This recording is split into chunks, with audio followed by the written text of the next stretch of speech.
Presidents, Prime Ministers, authorities, ladies and gentlemen.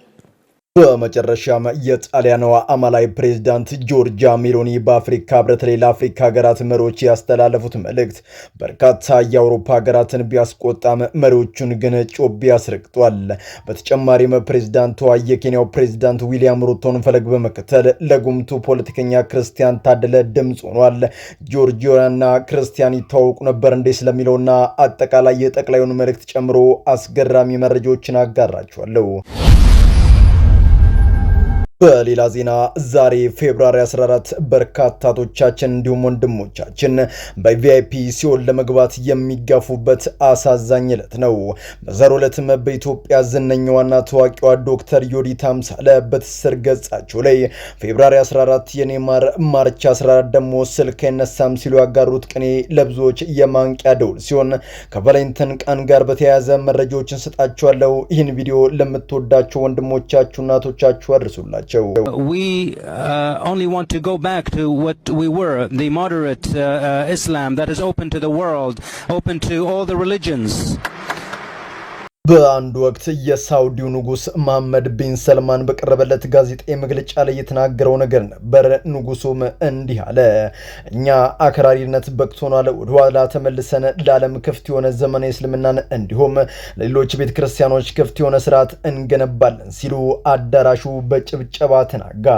ታዲያ ይህንን ተከትሎም የሳውዲ አረቢያ ውጭ ጉዳይ ሚኒስትር ሀገር ቤት መግባታቸውን ተከትሎ በቀጥታ ጠይቀው ያቀኑት ጥንታዊቷን ቅድስቲቷን የኢትዮጵያ ኦርቶዶክስ ተዋሕዶ ቤተክርስቲያን ብሎም ፓትርያርኩን አሳዩኝ፣ በሳቸው መባረክን ሻለው ሲሉ ወደ ቅድስት ቤተክርስቲያን አምርተዋል። በዚያም የክብር ካባ ሽልማት የተሰጣቸው ሲሆን የሳውዲው ባለስልጣን ሽልማትን ለምን ተሰጣቸው? ለቤተክርስቲያንስ ምን አድርገዋል? እጅግ በጣም አስደናቂ የሆነውን ሚስጥር ነግራችኋለሁ። ከጆን ዳንኤል ጋር ማለት ነው እና ዛሬ ያው በስምምነት ፈተነዋል። በመጨረሻም በጆን ዳንኤልና በጃኒ መካከል ተቀጣጥሎ የነበረው ውዝግብ ረገብ ያለ ሲሆን ሁለቱም ኢንፍሉዌንሰሮች ስቶሪ ላይ የለጠፉት ነገር በርካቶችን እያነጋገረ ሲሆን የጆን ዳንኤል ዘፍጥረት 39 ከቁጥር 7 እስከ 20 ሲል ያስቀመጠው መልእክት ምንን ያዘለ ነው? በጋራ እንመለከተዋለን። ሰላም በመላው ዓለም ላይ የምትገኙ ውድ ቤተሰቦቼ እንዴት ናችሁልኝ? እኔ ደህና ነኝ። ቸሩ መድኃኔዓለም የተመሰገነ ይሁን። በዛሬው ቆይታችን እጅግ በጣም ቁም ነገር አዘል ቪዲዮዎችን ይዤላችሁ መጥቻለሁ። ከእናንተ የሚጠበቀው እንደተለመደው ቪዲዮን ላይክ እና ሼር ማድረጋችሁን አትርሱ። ዳይ ወደለት ቪዲዮ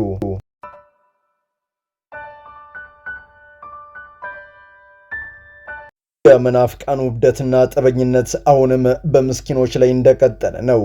ይህን ነገር ስታደርጉ የነበራችሁ በወንጌል ስም የምትነግዱ የመስቀሉ ስር ወንበዴዎች እናንተን ከሊቢያው በረሃ ወንድሞቻችን አንገት ከቆረጡት ሰው በሎች ለይቼ አላያችሁም። ምን እንደተፈጠረ ልንገራችሁ።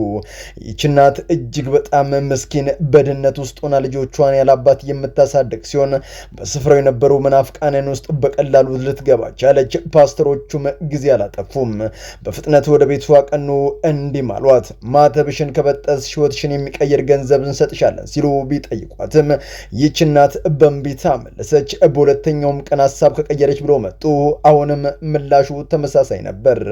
በኋላም በሶስተኛው ቀን በመመለስ እዚያ ትኑራቲም እናጠፋሻለን ሲሉ ፎከሩባትና ካሜራን ደግነው ያመነች በማስመሰል ፊቷ ላይ ሐዘን እየተነበበ ማተቧን እስከ መስቀሉ ካንገቷ በጥሰው ሊወረውሩት ችሏል። እውነት ሕግ ካለ የዚችን እናትን ባንድ ያበስ ጥጋበኛ ነቢያትና ፓስተሮችንም ስርዓት እንዲያስይዝ የሚመለከተው አካል እማጸናለሁ።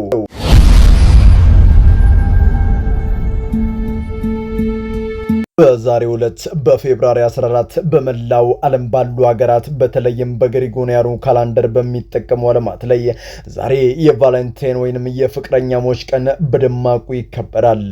በዚህ ዕለት ብዙዎች ፍቅረኛሞች ቀይ ለብሰው ቀዩን ስጋ እየቆረጡ ለማወራረጃም ቀዩን ወይን በጉሮሯቸው እያንቆረቆሩ በፍቅር አይን እየተያዩ ሊያቆሙት ወደማይችሉት ሲኦል በቪአይፒ ቲኬት ቆርጠው በቦይንግ 666 ትሉ ወደማያንቀላፋበት እሳቱ ወደማይጠፋበት ወደዚያ እሳት ለመጓዝ አብረው ይተማሉ። ይህ ነገር መነሻው በሜሶፖታሚያ ወይንም ደግሞ በባቢሎን ሲሆን በጊዜው ባቢሎን በርካታ የኃጢአት ስራዎችን በመስራት ለኃጢአት ቀን መድባ የምትንቀሳቀስ ግዛት ነበረች። በአንድ ወቅትም ለዚያ ነበር ፈጣሪን ወቅተን እንጥሏለን ሲሉ ታላቁን የባቢሎን ግንብ ሊገነቡ የቻሉት። በኋላም ቋንቋቸው ተለያይቶ ሊበተኑ ችሏል። ያኔ በዚያ ዘመን ያስጀመሩት የኃጢአት ክብረ በዓሎች ዛሬን ድረስ ቀጥለው ይኸው ዓለምን አጥለቅልቆታል። በዘሩ ዕለትም በርካታ ለተክሊል የተዘጋጁ ናግሎች ክብረ ንጽህናቸው ወገዳል። ብዙዎችም ልቅ በሆነው ግብረ ሥጋ ግንኙነት ያረግዛሉ። ማርገዝ ብቻም አይደለም፣ ከወራት በኋላም ምንም ያልበደለ ምንም ያላጠፋውን ሕፃን ያልታሰበ እርግዝና ብለው ጽንስ ያጨናግፋሉ። ቁጠሩት ምን እንደተፈጠረ። ዝሙት፣ እንዲሁም ምንም በማያውቅ ሕፃን የእልፈት ፍርድ። ይሁሉ ነገር ታዲያ ለስጋ ፍቃድና ደስታ ሲባል የሚደረግ የኃጢአት መንገድ ነውና እንመለስ እያልኩ ወደ ዶክተር ዮዲት መልእክት ልውሰዳችሁ። ዶክተር ዮዲትም እንዲህ አሉ። ፌብሩዋሪ 14 የኔ ማር የኔ ፍቅር፣ ማርች 14 ስልክ አይነሳም። ከዚያም ሆስፒታሎች ውርጃ በሚፈጽሙ ሴቶች ይጨናንቃሉ። እባካችሁ የኛ ባል አይደለም አስተውሉ ሲሉ ንግግራቸውን ቋጭቷል። We only want to go back to what we were, the moderate Islam that is open to the world, open to all the religions. የሳውዲው ንጉስ ይህንን ተናገሩ። ከአክራሪነት ወጥተን ለሁሉም ቤተ እምነት ክፍት የሆነች ሳውዲን እንገነባለን ሲሉ በጀመሩት በዚህ መንገድ ላይ ከጳጳሳቱ ጋር በመገናኘት በሳውዲ የመጀመሪያውን ቤተክርስቲያን በጋራ አስመረቁ። ታዲያ ይህንን ተከትሎም ከሰሞኑ ለዲፕሎማሲ በሚል በኤርትራ እንዲሁም በመዲናችን አዲስ አበባ የውጭ ጉዳይ ሚኒስትሯን ልዑል ፈይሰልን የላከ ሲሆን ልዑልም ወደ ቤተ መንግስት ከማምራቱ ማስቀደም የተናገረው ነገር የበርካቶችን ቀልብ ስቧል። ወደ ቤተ መንግስት ከማምራቴ በፊት አስቀድሜ ጥንታዊቷን ቅድስቲቷን የኢትዮጵያ ኦርቶዶክስ ተዋሕዶ ቤተክርስቲያንን ማየት እንዲሁም በአባቶችን መባረክ ፈልጋለሁ ሲሉ ወደ ቤተክርስቲያን በማቅናት የካባ ሽልማት ከአባቶች ተበርክቶላቸዋል። ምን አድርገው ነው? የተማረ ሰው ጥያቄ ነው።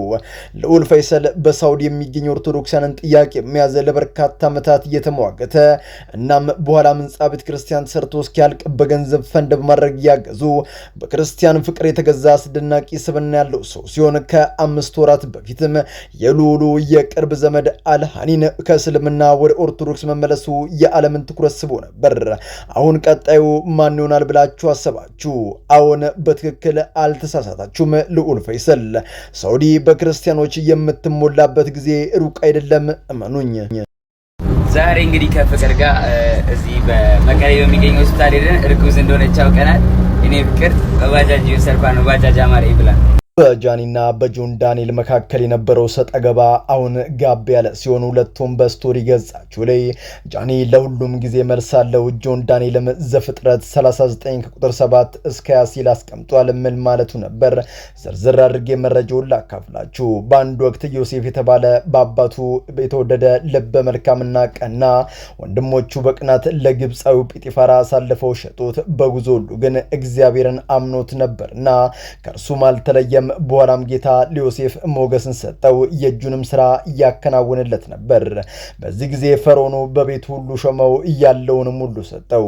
በዚህ ጊዜም እግዚአብሔር ስለ ዮሴፍ የግብፅውን ንጉስ ቤት ባረከው። ታዲያ በአንድ ወቅት የፈርዖኑ ባለቤት የሆነችው ዮሴፍ መልክ መልካም ነበርና ፍቅር ይዛታል። ቀን ጠብቃም ሰዓት አመቻችታም ዮሴፍን ለመጣል በአንድ ክፍል ውስጥ እርቃኗን ሆና አጥብቃ ትይዘዋለች። በዚህ ጊዜም ዮሴፍ ለንግስቷ እንዲህ አላት፣ እንዴት በእግዚአብሔር ፊት ኃጢአትን እሰራለሁ ልቀቂኝ ብሎ ጥሏት ሊወጣ ሲል ጋርዶች ደፈረኝ ብላ ትጮኻለች። በዚህ ጊዜም ዮሴፍ ተይዞ ለእስር ይዳረጋል። በኋላም የያዛት እውነት ነፃ አውጥታው ዳግም ሊነግስ ችሏል። ታዲያ ጆን ዳንኤል በዚህ መጽሐፍ ቅዱስ ቃል ሊያስተላልፍ የፈለገው ነገር ምንድነው? መልሱን ለእናንተ ተውኩት። First of all, Africa is not a poor continent. Is not to move Africans to Europe, but to free Africa from certain Europeans. Presidents, prime ministers, authorities, ladies and gentlemen. የጣሊያኗ መልከ መልካም ፕሬዝዳንት ጆርጂያ ሜሎኒ ይህንን ተናገረች። የተከበራችሁ የአፍሪካ ሀገራት መሪዎች፣ እኔ በእናንተ መካከል ዛሬ መገኘቴ ታላቅ ደስታን ፈጥሮልኛል። አንድ እውነት ልንገራችሁ፣ አፍሪካ ከተጠቀመችበት የዓለምን 50% የሚሆን ማዕድናትን በውስጧ ይዛለች። ይህን እንዳታዩ ለበርካታ ዘመናት በቀጠናችሁ ሰላም እንዳይኖር በተሳሳተ የትምህርት ፖሊሲ አይናቸውን ጋርዶት ነበር። ዛሬ ግን የተከፈተ የነቃችሁም ትመስላላችሁ።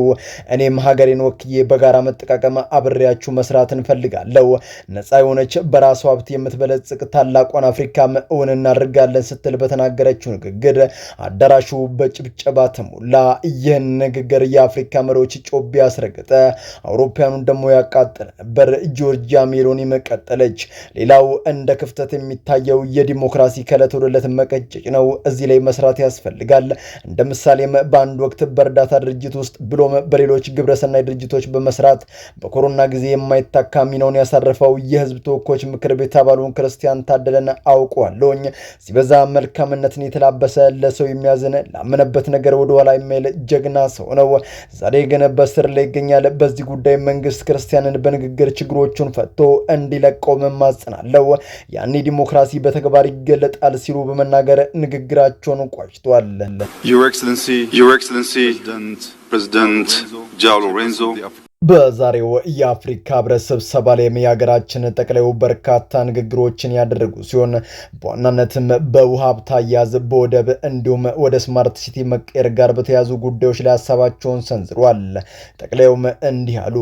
ኢትዮጵያ ለዓለም የውሃ ጠረንችንንም በቅርብ ጊዜያት ወዲህ ያስመስክራለች። ታላቁ የኢትዮጵያ ህዳሴ ግድብ በጋራ ተጠቃሚነት የታለመ ዛሬም እውን ሆኖ ለበርካታ ሀገራት ብናንን ያፈነጠቀ የአፍሪካ ኩራት ነው። እንዲሁም ህዝባችን 130 ሚሊዮን በላይ የሆነ ቁጥር ያለው ሲሆን ላለፉት 10 ዓመታት ግን ከባህር ተዘግተን ቆይተናል። አሁን ግን ህዝባችን ወደብ ይፈልጋል። ይህንንም በዲፕሎማሲ በሰጥቶ መቀበል እንጂ በኃይል ማድረግ አንፈልግም። ዓለምም ይወቅልን ሲሉ ለአፍሪካ አህጉር መሪዎች ግንዛቤ መስጠት፣ በመጨረሻም አፍሪካ ከየትኛውም ጊዜ በላይ እየዘመነች ነው። እኛም በርካታ ስማርት ሲቲዎችን ገንብተናል፣ በሚሊዮን የሚቆጠር ዛፎችንም ተክለናል ሲሉ ንግግራቸውን ቋጭተዋል። የዲሞክራሲው መቀጨጭ የህዝቡ በልቶ ማደር፣ ስራ አግኝቶ መስራት ግን ይሰመርበት የመጨረሻው መልእክቴ ነው። በመላው ዓለም ላይ የምትገኙ ውድ ቤተሰቦቼ ለዛሬ እናንተን ያስተምራሉ፣ ይጠቅማሉ፣ መረጃ ምናሉ ብዬ ያሰብኳቸውን ቪዲዮዎች በዚህ መልኩ አቀረብኩላችሁ። በቀጣይ በሌሎች አስተማሪ ቪዲዮዎች እንገናኛለን። ለዚህ ቻናል አዲስ ከሆናችሁ ምን እየጠበቃችሁ ነው? መለስ እያላችሁ ሰብስክራይብ፣ ላይክ፣ ሼር ማድረጋችሁን አትርሱ። ባላችሁበት ወጥቶ ክፉ ሳይነካችሁ በሰላም በቸር በጤና ቆዩልኝ። ይመቻችሁ።